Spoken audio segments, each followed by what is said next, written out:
Students, parents, and teachers alike have all seen the impact school has on mental health, which brings us to our first episode of the new season.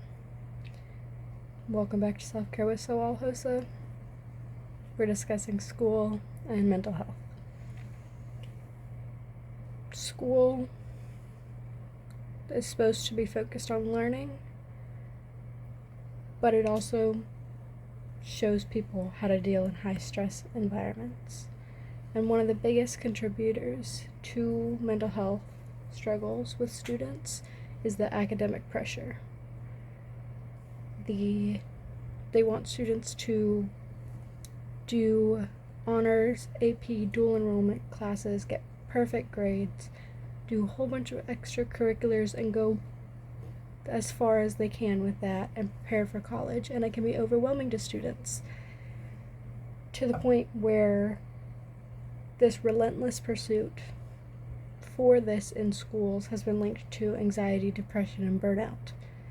The National Alliance on Mental Illness reports that 1 in 3 students experience chronic stress related to schoolwork and exams, and the constant need for academic validation or students feel a failure can be paralyzing to students. One of the other biggest things with schools and their toll for mental health is bullying goes on in schools a lot. As much as people try to manage it, it isn't as easy to deal with.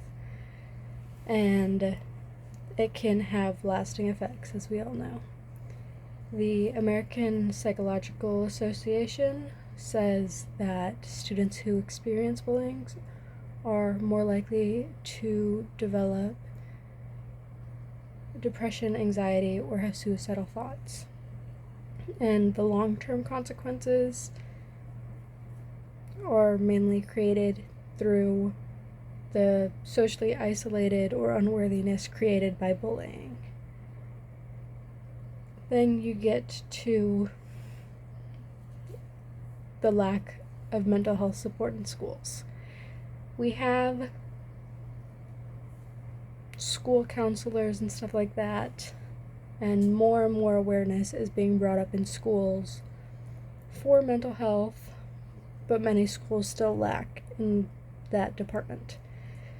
Counselors are a mesh of a bunch of different jobs. They deal with academic planning, have to do crisis intervention with students in class, they deal with students' personal lives, and they help with college planning, and a lot of the ones have other roles in the school too, whether they're subbing or they're a coach for something.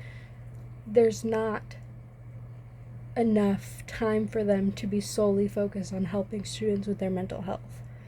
And this can lead to students feeling unsupported, frustrated, and lead to isolation and depression overall. But not all of it's bad. Schools with strong social emotional learning programs saw that students' stress and behavioral problems had reduced and helped students develop skills to manage emotions, make responsible decisions, and build relationships overall. So it's not all bad.